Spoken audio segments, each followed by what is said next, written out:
Welcome to Top Employers Inspire, 3 days of expertly curated content to give you as many insights on the world of work as possible. At Top Employers Institute, we aim to inspire with purpose. We are on a mission to make a positive impact on the world of work.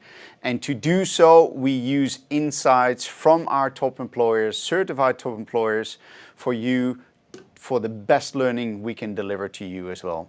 3 days, we are actually at day number 3. We just finished an excellent session with Nestlé China on their mentor networks.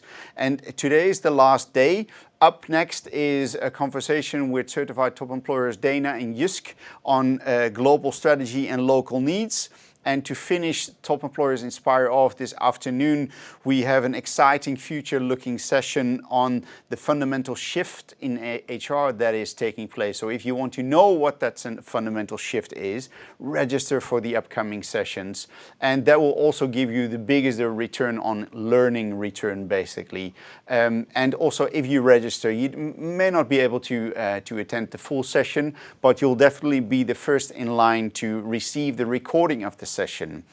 Now, while you're all here, we're gonna have a session with UST on driving DE&I with social impact. One of my favorite topics for sure. I'm honored to connect live with our highly valued client success advisor, Karen Muller. Karen, welcome. Thank you, Wouter. Good morning, everyone. Hi, good morning to you as well. Karen will be moderating the session, also doing the Q&A, and you'll see me afterwards, after the Q&A, to do a little wrap up. So without further ado, Karen, live to you. Thanks, Wouter. Good morning, everyone from across the world and globally. Welcome to our Inspire session. I'm Karen Miller. I'm a client success advisor with Top Employers, and I'm based in Cape Town, South Africa.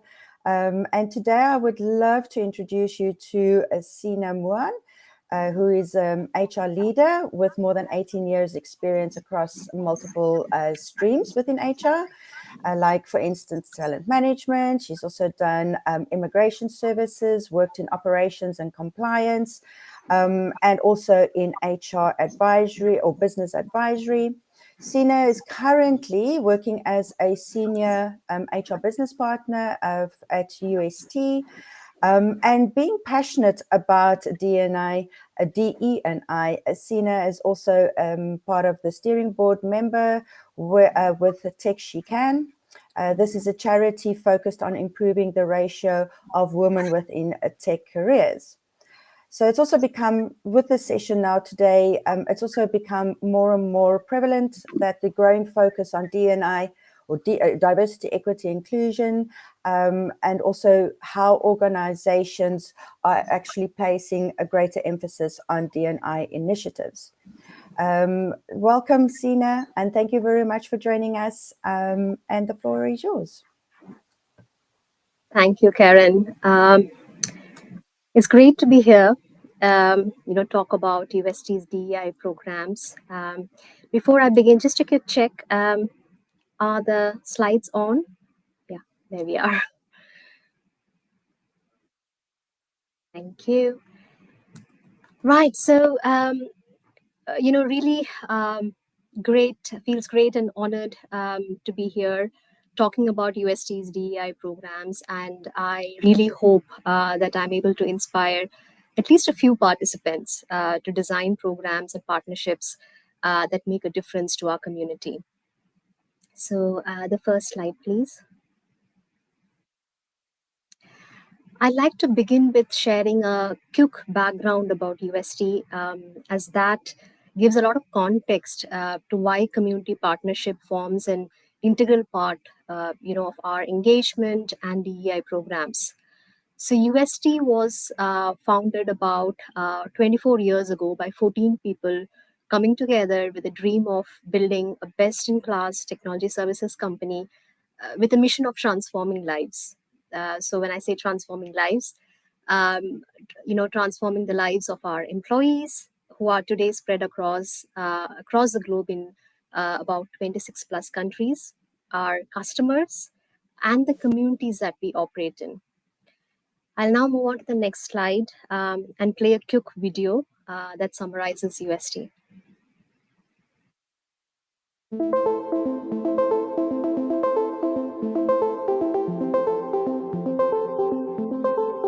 At UST, we approach problems a little differently, with humility, humanity, and integrity, which means we can build without boundaries. We can be nimble and determined, bridging the gap between big ideas and a better future, unlocking the power of technology and creating an impact that lasts. We're engineers and architects, designers and technologists. We co-create with the world's best companies, helping them conquer their toughest business challenges. Born digital, we embed innovation, agility, and resiliency into everything our clients do. Reach into our toolbox to craft game-changing strategies that drive transformation, break free of convention, and break new ground across the world. We not only transform business, we transform the lives of the people and communities they reach, aspiring to touch 3 billion lives in the process. Because together, we build for boundless impact.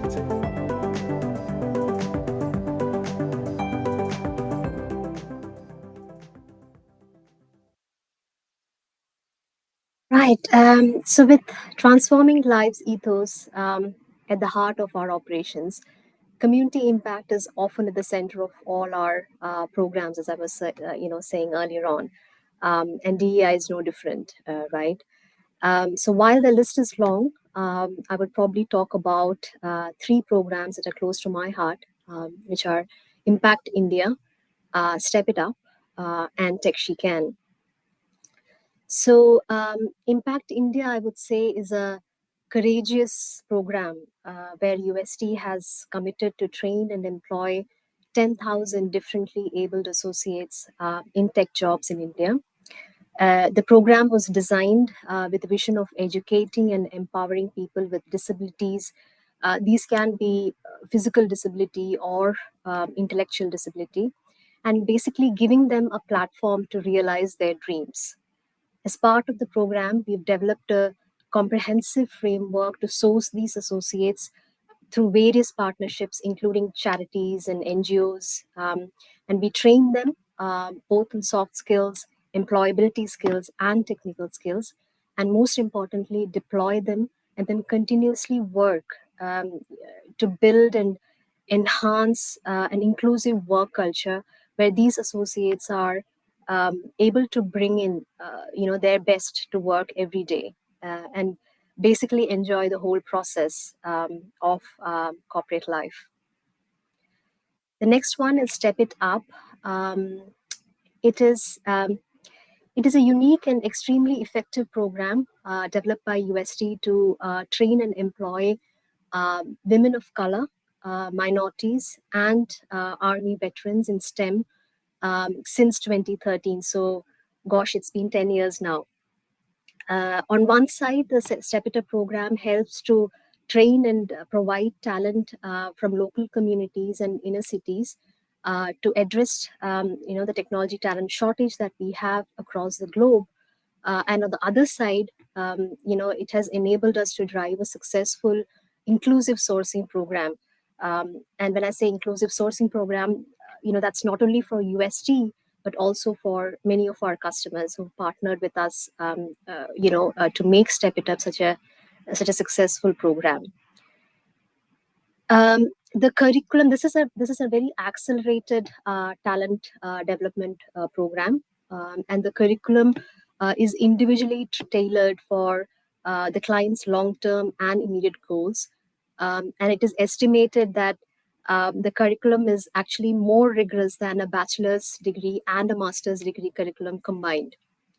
The cohorts go through intense training program with UST's in-house trainers And the time frame you're looking at is about 4 to 7 months, of course, depending upon the skill set. So far, Step It Up has had about 1,500 plus graduates across the globe, with 90% graduation rate. We've had 87% of our students hired by our customers. So, as I look at Step It Up, I would say it's a win-win-win program, right? So for corporates, they get an opportunity to hire diverse workforce and at the same time meet their business sourcing demands. And at a national level, as I was saying earlier on, it addresses talent shortage issues. And most importantly, I think from a candidate standpoint, it provides them with a great platform to not just get tech trained, but an opportunity to get a job. As quite wisely said by Mr. Joe Biden when he visited the Step It Up cohort in US a few years ago as a vice president, he said, we can't train and pray, right? We have to train and place. And I think that's definitely one of the best aspects of the program. And one of the reasons why the program has had such a positive impact, on communities that generally don't have easy access to tech jobs. The next program and partnership is about Tech She Can. But I guess before I talk about Tech She Can and the UST's partnership with the charity, it is very important to look at some stats. So can we have the next slide, please? Right. So there was a survey commissioned by PwC a few years ago, and the results were quite astonishing. 3% of women say a career in tech is their first choice. And overall, only 27% of A-level and university age women would consider career in tech. And this is where, versus about 61% of men, right? Almost more than double. Moving on to the next slide.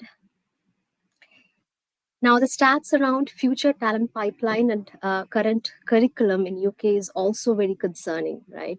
So 80% of all the jobs advertised in UK now require digital skills. Talking about future jobs, I mean, we all have, I'm sure many of us have read about this, but it is estimated that 65% children today will do jobs that currently don't exist. And what that means is, a significant percentage of our future jobs would be in digital services and tech areas. And it is quite concerning that we still have 22% of schools in England alone that do not offer computer science at GCSE. So, getting back to the PwC survey results that I was talking about, the findings sort of highlighted what was deterring young women to enter the world of tech, and how important it is that we inspire more girls into tech careers, and in turn, how important that would be to shape our world in a more inclusive way. So this was the basis of how Tech She Can was actually formed as a charter. So based on this, we had about 18 like-minded industry leaders led by Sheridan Ash from PwC to come together and start the Tech She Can Charter early 2018. Next slide, please. So Tech She Can, when we began the journey, of course, it was not a charity to begin with. It was a charter. As I said, like-minded leaders from the industry came together, and we wanted to, basically it was created with an objective of increasing the ratio of women in tech, with solutions that address the issue at all stages, right? So right from schools to early career, to career development for returners or experienced women. So we wanted a program that would be comprehensive enough to cover the entire life cycle. Moving on, please. So what does Tech She Can do? We have three main work streams. Firstly, enriching education. where we provide free education resources to children aged 5 and 4. And the content is designed basically to inspire them to the world of tech, and give them a fair understanding about what are the various tech jobs that are out there.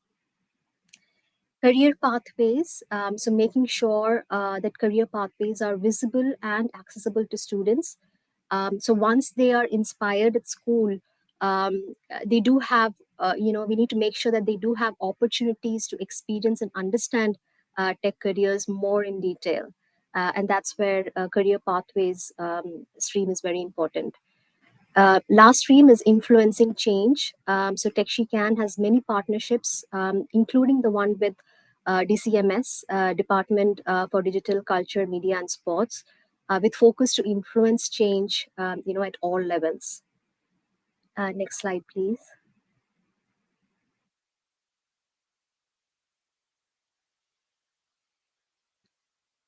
So more about the programs within each vector. The free resources that we offer school children is called Tech We Can, as we really wanted to be inclusive in classrooms and have both girls and boys have equal access to these wonderful resources. Under influencing change, we launched relatable role model video campaign. As many a time, seeing is believing, right? So it is important that girls and young women are able to see and hear about women role models and be inspired. Next slide, please. So here we have detailed the various free Tech We Can resources that the charity offers. And I think this listing here also reminds me about UST's partnership journey with Tech She Can. So UST joined the charter round about Q4 2018, and we were part of the Enrich Education work stream and the steering board. And one of the first offering from the charter was lesson plans for students aged 9 to 14. And UST began the partnership by being the digital partner, helping digitize all these lessons. And when the pandemic hit in a couple of years, there was an increased demand for online resources. This was the homeschooling phase, right? And I think TechSheCan came up quickly with on-demand video lessons that could easily be accessed by parents and carers as well, along with teachers. Um, and over a period of time, what we saw and realized is that though the initial plan was to look at students 9 years plus, we started to see a lot of interest from young children in our resources. And that is how the idea of animation series was conceptualized for children aged 5 and above. And is very proud that we were not only the first sponsor for animation series, but we also helped create the content for 3 award-winning animations. And lastly, the Tech We Can Champions program. This was launched last year to enable trained champions from supporting companies to deliver lesson plans and other resources to students across UK. And from a UST standpoint, I'm very pleased that we actually launched this in-house within our workforce this Women's Day, so March 2023 this year. And we have an internal target to see if we can reach at least 1,000 students directly in 2023. Next slide, please. So this is one of my favorite slides because it summarizes the impact of our program beautifully, through the eyes of a 10-year-old. So, when our champions and teachers were delivering this in the initial days, children in class were asked to draw the picture of a worker, a tech worker, before the lesson plan, and the child, drew a man with blonde hair, formal clothes, probably a tie. And after the lesson, she actually drew herself, as she could understand that, hey, girls and people like her can also be a tech worker. So uh, it's a very very simple but quite powerful depiction of the impact the program has been creating in classrooms. Next slides, please.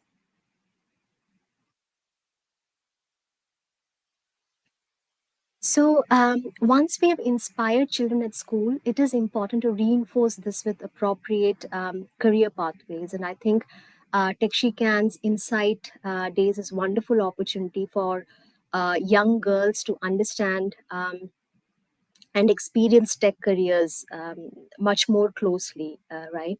So, this provides students an immersive experience with some practical guidance as well. Again, the impact has been remarkable for our Inside Days. So, few stats from last Inside Day from the charter has been, by the end of the program, 100% of 13 and 14-year-old girls could name, multiple tech roles compared to 20% who could name just one at the start, right?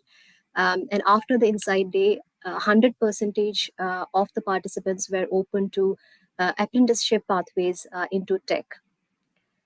Moving on to the next slide. This slide summarizes TechSheCan's offering, extending up to apprenticeship for women from varied backgrounds and levels of careers.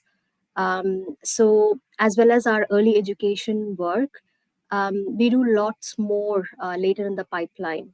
So, we are partnering with skill providers to offer L4 tech apprenticeships for upskillers, or it could be returners, senior leaders, pivoters, basically for diverse cohorts of women across the country. Because I think at the end of the day, when the number of women in tech are so low, retaining everyone really counts. Moving on to the next slide. So, under the last vector of influencing change, we're continuously working on initiatives with our partners. One of the programs launched during Women's Day last year was collection of short videos, and these are basically relatable women tech role model stories. And the entire series focuses on profiling and highlighting young women in tech roles and their pathways into tech from across the charity's huge member base. Next slide, please. So I just thought I will highlight the TechSheCan's impact report for the first year as charity. Of course, you have a QR code here, but you can access the full impact report on the charity's website as well. Next slide, please. Right. So, what have we achieved? As a group, I think one of the most important aspects has been within the Enrich Education work stream. The charity has directly reached 46,000 plus school children across UK. We've trained successfully about 400 plus champions, and I think champions play a very important role with outreach and reaching out and ensuring that there is a smooth, execution of these lesson plans. And while talking about the entire career pathways work stream, one of the important, objectives there is to ensure that we have a program that enables zero wastage of the apprenticeship levy. We have a lot of we have about 260 organizations that are part of TechSheCan charity today, and a lot of organizations don't use their levy pot, right? So one of the achievements have been that TechSheCan has been able to have 1 million in savings, of Levi, which would have else gone wasted. And this fund has directly been fully utilized to run 75 apprenticeship programs across smaller and SME groups and other charities who are partners with TechSheCan.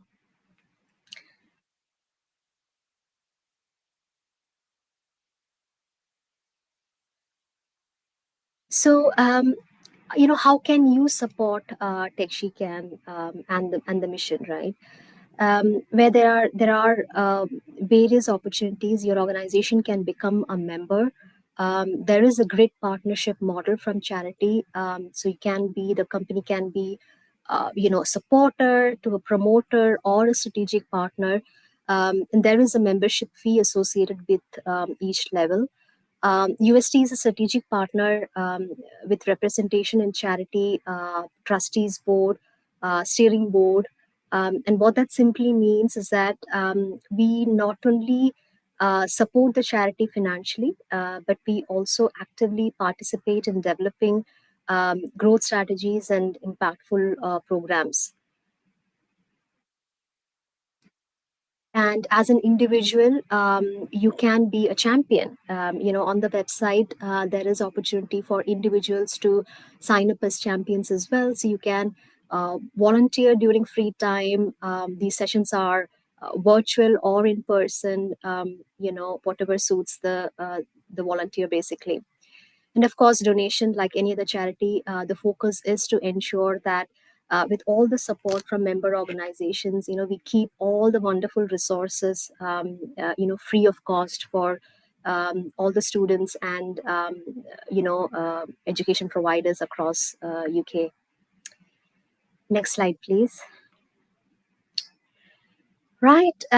So as you would have noticed, throughout the presentation, um, I was referring to, the term as R and we, though UST is actually, just a partner company, and the charter as such became a charity in 2021.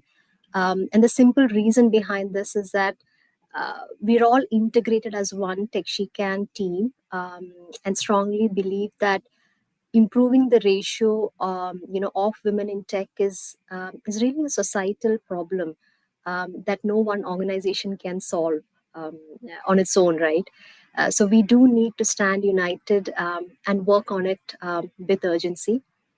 So yes, that's the TechSheCan team on screen, and I think the success, has been simply possible because of some wonderful collaboration between all the member organizations. So thank you, and over to you, Karen.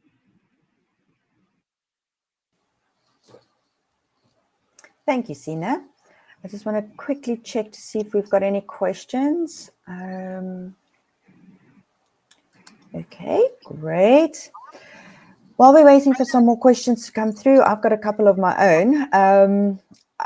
So you mentioned, the program, how it works and how everything is taking place, right, currently. But what I noticed was that you were mentioning UK quite a bit. Is there any global plans, or is it only focused on UK?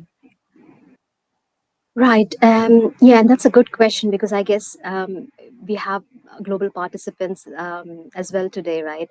So it is a global program, though we began with some of the findings and understanding of the skill shortage that we have in the UK. The program as such and the resources are available to any education provider or students across the globe.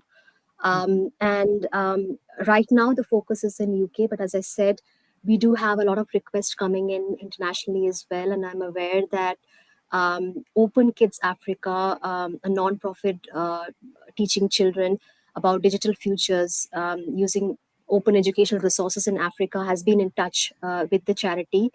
Now they use only free available resources so that schools can continue access them, later on as well, and it is a sustainable model. So in partnership with them, we are supporting to deliver TechSheCan resources to children in rural schools in Africa. We've gone to Poland as well. There was a high demand from that region, so I think the charity, in partnership with one of the other partner companies, has translated the entire resources in Polish Yeah. for our Poland students. So yes, pretty much a global program. Nice. Well done. Okay, so just explain to us, what are some of the future plans and objectives for Tech She Can? Right. So I think there are many, but to talk about the top few, we definitely want to go global. Yeah. So we want to make sure that we make an impact globally. And the immediate target for year two as a charity for Tekshikan is to reach 50,000 plus children, and also to go beyond the school setting, right? How do we include museums and community centers across UK? So that's definitely an area. There is a plan to scale up the Champions scheme, which is getting planned. And along with our partnerships, TechSheCan, I think, is also hoping to lead a national tech day in the UK. So Nice. those are some of the interesting ones coming up. Nice. Well done. Okay, so just another one. I think we've got two more questions and then we can wrap up, if we don't have any other questions in the chat. Why do you think organizations should support the work that Tech She Can is driving? And what impact do you see UST's partnership has enabled? So, Karen, I think DI conversations, today across industries are at a stage where people now do understand the importance of diversity, and majority have the intent, to Yeah. have more diverse workforce, right? Mm. However, we are often not able to meet those DI targets because there are simply not enough women in tech, out there, right, for all of us to hire. So I think if organizations are serious about their DEI targets, they really need to understand that the reason behind, what is the reason behind low women in tech, and how can we join hands, with charities like Tech She Can, where together, they can make a much more significant impact than what they could do, probably on their own. Yeah. Secondly, I think it's high time that businesses understand that UK skill gap issue, right, and the significant impact it has on our economy. And I think organizations can play a much bigger role to address some of these national issues. Yeah. And UST's partnership, I think I've already spoken about. So we've right from inception to driving the pilot stage to the digital phase to animation and launching, and today ensuring that our larger workforce, are there in the classrooms as champions. So that's where Yeah. we are trying to make a difference. It's really amazing. Well done. Okay, so then I've got one more last question. Any organization who is thinking about designing it with a social impact, what do you think would be some key considerations that they need to take in place before actually starting to design any of these programs? I think a good beginning is to assess your org level DEI targets and CSR objectives, if you like, right? Yeah. And establish areas of intersection, Okay. between DEI targets and your CSR targets, and Mm-hmm. then develop programs that help achieve objectives within these areas of intersection, if you like. Yeah. That's exactly what we did as well in our journey. And I think once you have defined what is that intersection, what are those objectives you want to achieve, um, it's also important to look at what are you good at, right, as an Yeah. organization, as a business. What are your available resources within the company? And lastly, what programs would trigger joy and participation from employees, because it can't just be management driving these programs. You need to have the larger strength of employees behind it. So when you design and develop, I think another important consideration could be have sessions with employee groups, right? The focus group meetings, Yeah. have sessions with community partners, right? Just to really understand what we think is a societal problem. Is that really what community partners think as well? And you know these sort of employee participation groups in the design phase really gives us a wider perspective and also attracts a lot of engagement and support from employees, if I may say. Yeah. And if I relate back that to the partnership with TechSheCan, supporting um, women and children from a UST standpoint is that area of intersection between DEI and CSR, right? Yeah. And what are we best at? We are a technology and digital services company. So that's where we began. So we started up with Yeah. providing digital services to the charity. And now we are here to ensure that we spark joy and we have champions and have employees volunteer for the program. So Amazing. Great. I wanted to ask you about the champion and how you become one, but you have given that information. So I hope everyone else has heard that too. Thank you very much. Let me just check the questions. I don't think we've got anything else. I think that is about it. Thank you, Seena. I really appreciated that. That was amazing. Thank you very much. And thank you for providing us with the insights of your program, especially your DEI programs, and also the partnership that you have with TechSheCan. I did not know about that, so it was really awesome for me to learn about that as well. And also, to know that, because for us, it's quite important about the social impact and how significant that can be. So thank you very much. And what I would applaud everyone else to do within the session is to please go and encourage your organizations, try and develop your own social impact programs so that we can actually foster collaborations amongst ourselves. And that would be very important, because we're not working against each other, but we're actually working, together to try and get as many ladies and young ladies in as within tech. Thank you. Thank you very much. Over to you, Wouter. thank you. Thank you, Seena. Thank you both. So for me, the drawing of a child, the impact of the program through the eyes of a 10-year-old, that really struck me, and it's an inspiring quote. And a visit from Vice President Biden. That's not the least of people. Whoa. So thank you, Seena, for your valuable contribution, and thank you, obviously, Karen. Excellent moderation, and hope to see you again soon in the office. Thank you both. Next conversation in a bit less than an hour is a conversation with two top employers, Dana and Jusk, on global strategy and local needs, exploring the fit between global organizations and local ones. So that is going to be an interesting one. And we finish Top Employers Inspire with a future-looking interview between our Top Employer Institute's CEO, David Plink, and Research and Insight Director, Quinten van Es.